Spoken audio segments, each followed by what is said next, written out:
Hello and welcome to Reinventing Nerds. Today we've got a nice nerd here who has an interesting background she's going to talk to you about. Her name is Calie Hendrickson, and she's a systems engineering lead at Engility Corporation. I'm not going to let her tell you her story, but first let's just say hi to Calie. Hi, Calie. Hi, everybody. Thanks for joining us. I'm just so glad to see you and your background. I'm going to be distracted the entire time trying to figure out all the different things that you've got going on behind you, but we'll try to stay focused, Okay. especially for our listeners who don't have the advantage of the YouTube video. But if you do decide you want to, we are on YouTube as well. Well, let's get started, Calie. Tell us, what is system engineering and what is Engility Corporation? So system engineering is basically a management of a system of systems. Right. So when you get into a complex system, it's helpful to have a particular person in place to help look at all of those specialities that are going on and making sure that everybody's plugged in together. Engility Corporation is basically, think of it as agile engineering. We come up with technical solutions for our customers based on their needs and work on a feedback loop type of thing to constantly provide improvement. So it's definitely helpful to be challenged technically and with innovation wise in a normal daily type of environment. Well, I'm going to probe you about that. This whole idea of getting constant improvement and feedback, that's all like my business in psychology, but also in engineering. It's funny how we have these parallels, like people are systems too. So I will save that for a few more minutes because I want you to tell our listeners your story. So how did you get to where you are? So we learn a little bit about you and kind of maybe some of the people strategies. We'll get to that in a while. But what's your story? How'd you get to systems engineering at Engility? So my current role that I do is I provide system engineering support to the United States Air Force for their launch division, which basically means is we help them coordinate all of their launches across the country and ensure that things go along as close to planned as possible when we actually light a rocket, because it's just a giant firecracker. Yeah. So it definitely keeps it interesting. My path on how I got there is very diverse and almost could be classified as puddle jumping, if you would. I actually started out, my passion was architecture. And so I started out with an arts and design degree and moved into biotechnology, which is very much different than design, but you can draw the similarities. You still want to make sure things elegantly work together and you're not forcing a solution just because it seems like the right answer. And so that's where I ended up with my undergrad of chemical and biological engineering. Once I graduated with that is when I moved across the country, and of all things, then I ended up doing interior design. And so that's where I got a lot of my people skills of trying to really drive out of people what their desire was, what their vision was, because it's hard to communicate when you're like, I want my house to look like a catalog, but not like that catalog. Oh, gosh. You can see how you would draw a lot of experience out of that environment. But once I did that, I started to move up more the technical ladder. So moved into project management. And then that's when I got into aerospace. Within aerospace, I dealt with aerospace engineering, data management, and data architecture. And that's what brought me to systems. Wow, that is a very interesting story. That's one of the reasons why I wanted you to share it. Architecture, biotech, interior design, project management, and aerospace. That is a mouthful. And they don't go together. Yeah. No, well, gosh, we could have so many conversations about this, but, people often ask me about engineering and psychology, how I jump from one to the other. I'm just curious, like, how you got from these various things. Like, how did you get into interior design? Was that just something that you loved? I guess it goes with your first Yeah, it goes love there, but then biotech, yeah.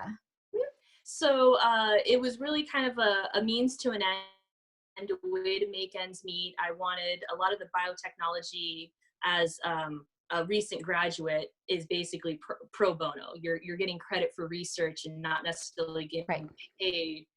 So to make, to help pay the bills and everything, I was like, well, Hmm. I have this skill. I always like to joke and say I have half of an art degree, Okay. and so like, Yeah. I'm like, well, that's half of it's good enough. I'm like, I have an eye for this type of thing. So then being able to actually build my own solutions also helped.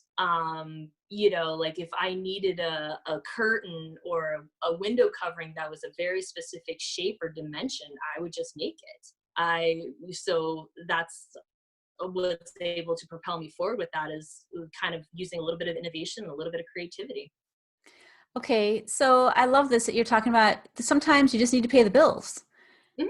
And Yep. so you use the skills you've got and in a creative way, putting that together, and then moving in more into the engineering after a point. Yeah. So right now, I also see that you do some acquisitions and Yep. you're an acquisition specialist. Now, what is that and how did you get there? So, an acquisition specialist is basically someone who can take what we call request for proposal that is provided by a customer. They're saying, hey, we Mhm. have a problem or we have a need. And being able to really delve into that need and develop a solution set. And that solution set could be people, it could be strategy, it could be technology, it could be a combination of it. So it's very linear to system engineering. You're looking at what the problem is, and you're Mhm. developing a solution. You're going to go talk to some specialists in some areas, because maybe you have a great solution, but the finances don't really work out, or you don't Mhm. have enough people to make it happen. And you have to then intelligently communicate that back to the customer, because obviously they don't know this solution exists since they're asking for help. And so it's being really kind of making sure your lexicon is consistent with everybody that you work with and with the customer itself, so they understand what you're telling them to do. Otherwise you end up with like the parents that see their kids trying to explain to them how to play Fortnite, and You're they're just right. like, what? Like, all I want to do is make it dance. you know so but yeah, so I kind of got into that basically again by just happenstance. I became to be known as a specialist within my system engineering group for data management engineering, which is really managing the accessibility to data. So rather than having something in a giant database, it's trying to logically look at it and categorize it to where someone can get to a certain amount of data at their fingertips and be able to dig for more information if they need it. And they saw that as a possible solution for a problem that they had. And then in talking with me, they're like, hey, you're able to put these things together. Why don't you come help with the next project? And it just builds up from there.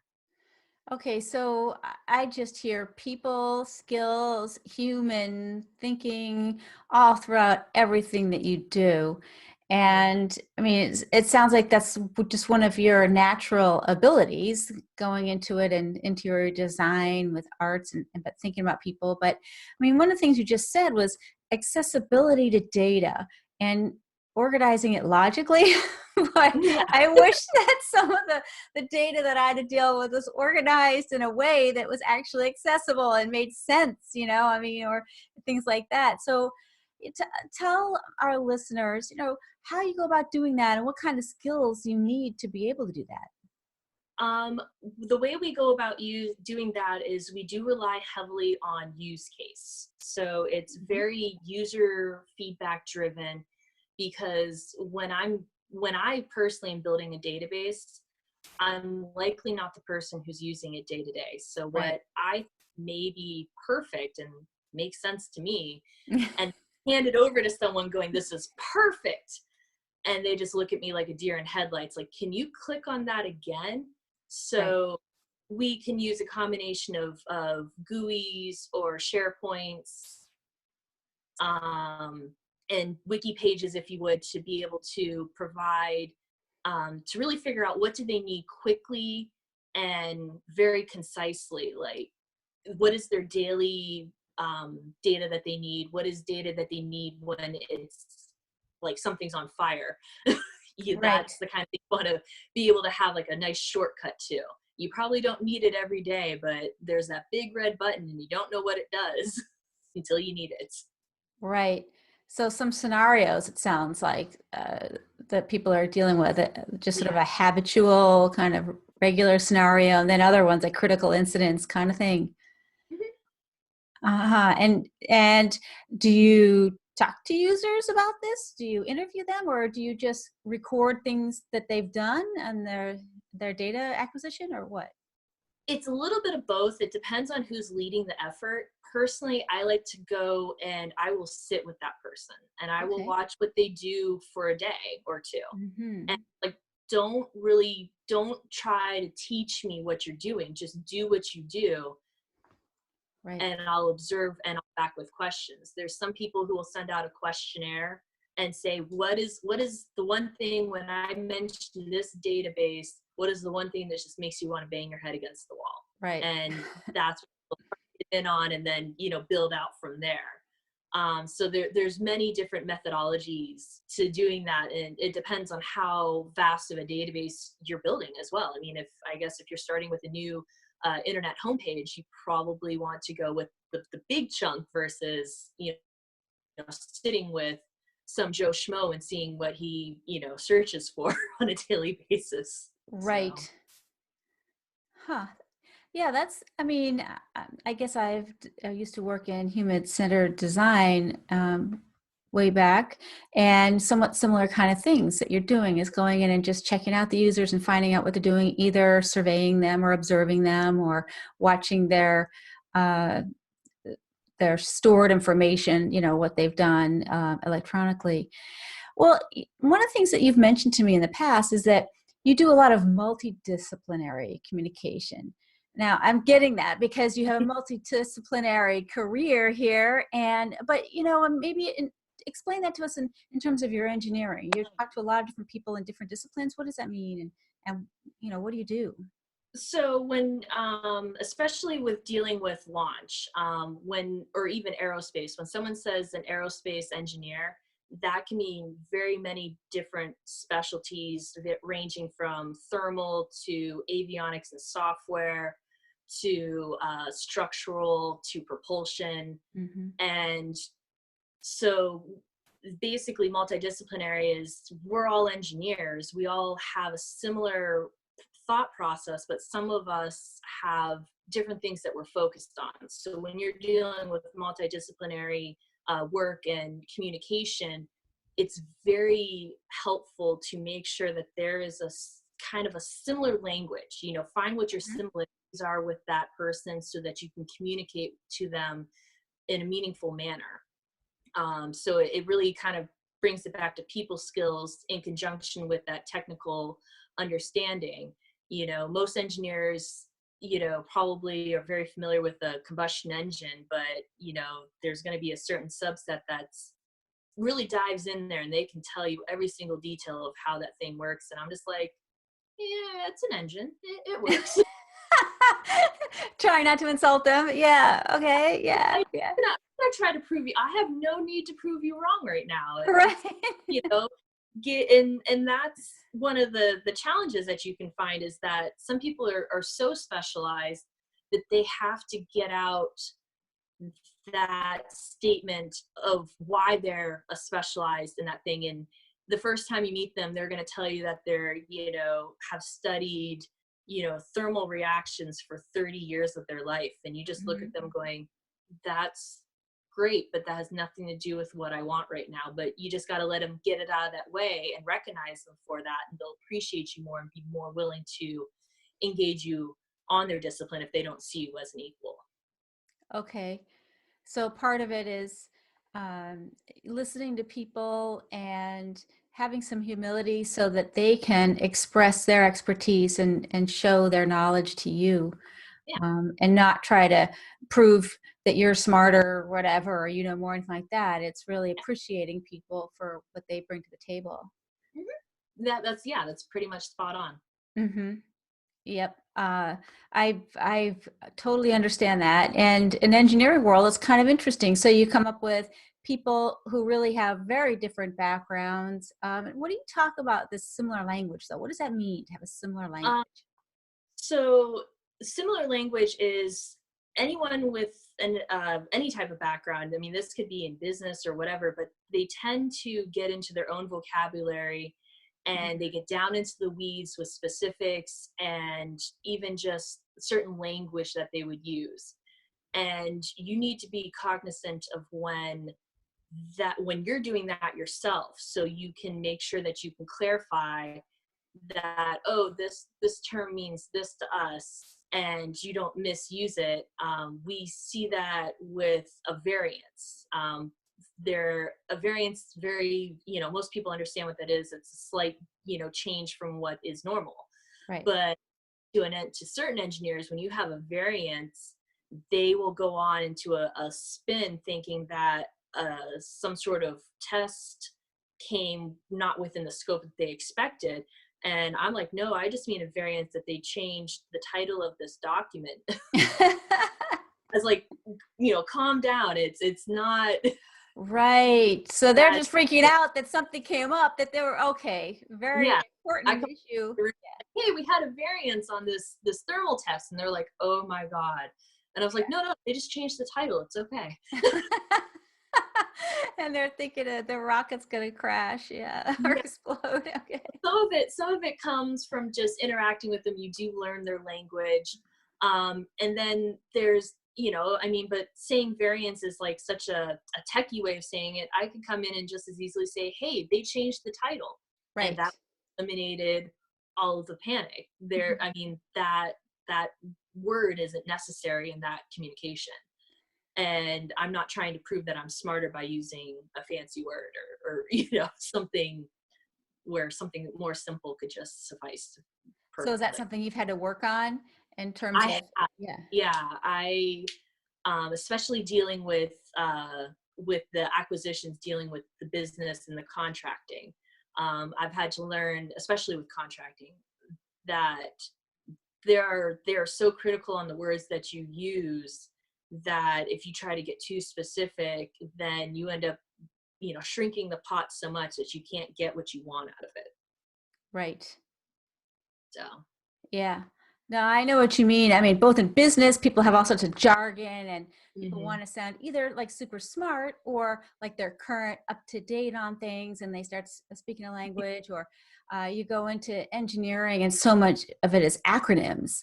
I mean, you start and people are like, I have the ABC with 1, 2, 3, baby, you and me.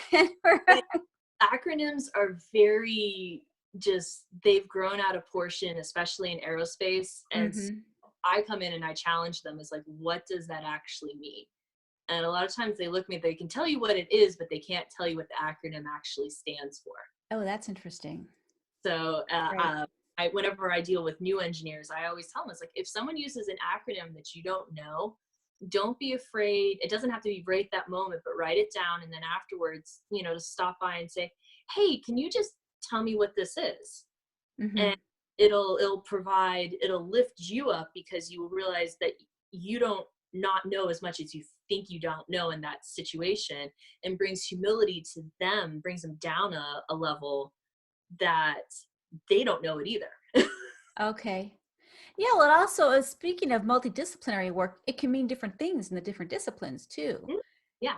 People don't always realize it. They think it's so unique. You're like, no, PMP means something here and this thing, and then here and this other thing, it means something completely different. Right. Yep. Well, one of the things that you also do is public speaking. I know you have these skills. So how did that, really? So you've got interior design, you've got biotech and, aerospace and all this, but public speaking, where did that come up and how do you employ that? That I think just naturally came about as I showed my technical expertise or the adaptability a little bit more, I was required to give more and more presentations. So I was not lucky enough to be blessed with being a naturally good public speaker. So it's definitely something that I had to go through all the typical coursework and read all Mm-hmm. the books where they make the suggestions of taping yourself and recording and, Mm-hmm. figuring out what truly worked for me. Do cue cards work? Does memorizing everything work? Or there's some people who really just do better if they wing it. Right. And then always the biggest thing was seeking feedback. You Mm-hmm. find someone who is a coworker or a trusted person that was present and ask them after the fact, be like, hey, how'd that go? It doesn't have to be as critical of, you know, did my hands move too much or Uh-huh. did I do this. And it's also making sure that with public speaking, I have a tendency to talk really fast when I'm really excited about something. Okay. So I really had to work on slowing myself down because I get excited a lot. So Right. So what else did you learn about yourself? Like you talked about, do you use cue cards? I mean, did that evolve? What's your style and how did you come about finding out which one worked for you?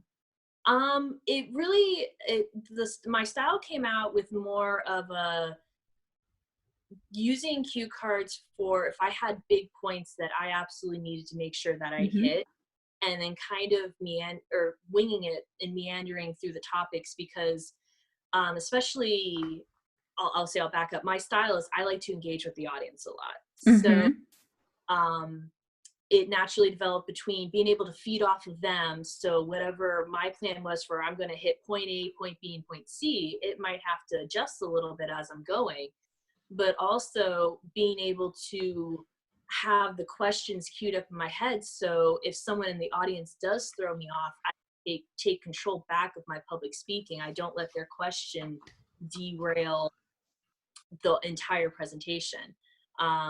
That was something I learned the hard way, leaving questions to Yeah. everybody walks away with someone's random question that had absolutely nothing to do with what I was talking about. And it's like, no, that's not what you're supposed to remember. So I've learned better for me because I will answer everyone's question. I'm naturally inquisitive and I embrace people who are inquisitive. So then I was like, okay, my personal style is don't do questions at the end, do questions Mm-hmm. throughout appropriately. Oh, that makes sense. 'Cause you're talking about this whole like first impression versus the last impression. People Mhm. leave thinking about something that was really not related, and maybe it was a question that maybe you didn't even know the answer to, or something like that. And they're thinking, well, she didn't know what she was talking about, as opposed to she just gave this hour-long presentation with this amazing expertise, and somebody asked something random. Yeah. So being strategic. Yeah, And so it's applying, and I mean, it took many years of practice to really hone in on my personal style. And I occasionally will have somebody say, can you give me pointers on how to do it? And I was like, well, I can talk to you about how I choose to do it, but I will revert back to you need to figure out what your style is because you have to be comfortable with mhm. So I heard a couple of things. You need to figure it out for yourself, what works for you, but also getting feedback in there it. along the way. And you get some surprises there, like so you may not have known that you spoke fast until Yep. someone said that to you.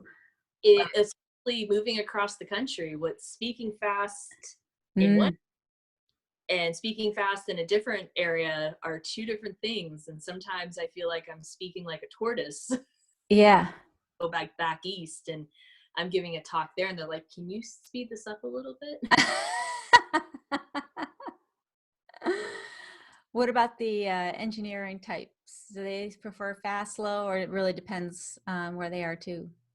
It really depends on where they are too. I study faces, and I have at least a little kind of mental checklist of certain, especially engineering faces that they will make when they think I'm talking about something they already know about. I know to try to skip through it. when they're talking about something that they really are interested in and almost feel like they're learning something from, they become more engaged and they get that engineering glassy eye look is the only way I can describe it. It's like a kid in a toy store. And then that's when I'll Yeah. slow it down. Next thing you know, we're on a whiteboard or something and we're drawing out, and really doing it as almost like a shoulder to shoulder type of discussion versus me lecturing them. So those are the two general areas that an engineer falls into. There's always, the middle ground, but they're either, I already know this and you're not going to teach me anything that I don't know, or they're really engaged in it. One of the things that I've learned is when I do see someone who thinks that I'm not going to teach them anything they know, or that they don't already know, I then will probably try to engage them to let them tell me, like, we're giving part of the same presentation. If you already know it, then participate. Tell me what you know. And then the rest of the audience can see that it's not just my crazy outlandish idea, that someone else has a similar idea. And it becomes like almost like a teaming, and they feel more engaged now that they've been acknowledged as the super intellectual, basis of whatever it is. Well, I think it's a lot more interesting and more fun to figure things out on your own, or at least be able to share what you know than to necessarily listen to somebody else about that. Well, the nonverbal communications is huge. And I just love the way you said, I study faces. I mean, talk about putting something simply. We could go into all this jargon about, the nonverbal communication of study of facial expressions and blah, blah, blah. But just like, I study faces. And that's just so approachable to other people too. I mean, and looking at the specific things that you can see in a face, glassy eyed, you can look at if they're seem interested, they're smiling or frowning, or their how do you say it? Their forehead is all wrinkled up because they're confused. Oh, yeah, the thought, Right. the lines, and then you can when they're hungry for lunch and all they're thinking about what they're about to get, and you should wrap it up because you kind of lost them. Yeah. They get kind of like, you can always tell because they kind of tend to touch their chin a little bit more, like because they're thinking. Fascinating. Well, this is stuff that people could Google, just even get online or get a nice little course on that or video to learn more how to study facial expressions, or just study faces, keeping it simple, right? And it's just something that people don't always take the time to do. When I work with people on emotional intelligence, that's one of the things that people miss, is just actually looking, because they're often engineers and technical people and nerds are so focused on the technical aspects, thinking through the problems that are being solved, rather than actually looking at the people to figure out, what they're thinking, feeling, experiencing. So, exactly. yeah. And someone who's running through the calculations or the thought process in the back of their brain isn't necessarily disengaged. They're just really kind of in their own way validating the technical proposal that you gave them. Well, we're going to run out of time soon, so I want to ask you one other question, because something else that you talked about with me previously was not just talking to people in multidisciplinary fashion, but mentoring as well. And I'd love to hear a little bit about, what your thoughts are on cross-disciplinary mentoring. Cross-disciplinary mentoring is a faction that is very close to me. In one of my previous work in aerospace, we actually developed a program for cross-mentoring engineering that was a rotation program where people were paired up and basically had a mentor for about 6 months. And we used kind of an interesting algorithm to pair the people up. But obviously cross-discipline and mentoring gives you a really interesting avenue to develop innovation. You get to possibly talk and work with someone that's not your normal, pipeline of engineering or business or whatever you happen to be doing. They're outside of your typical circle. And it allows both personal growth for you and the mentor. And it also makes an interesting knowledge share.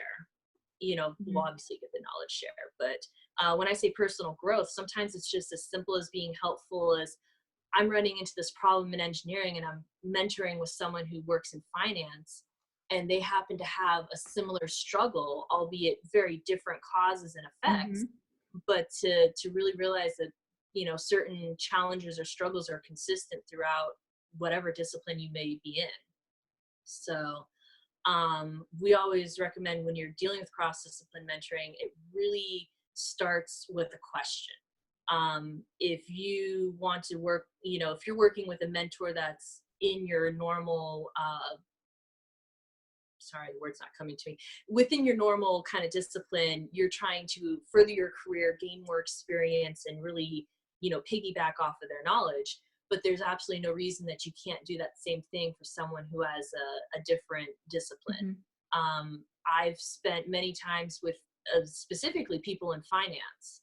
I would go and I'd just sit down and say, hey, do you mind if I come for lunch, for once a week for a couple weeks, Mm-hmm. and you show me this finance tool that you always use?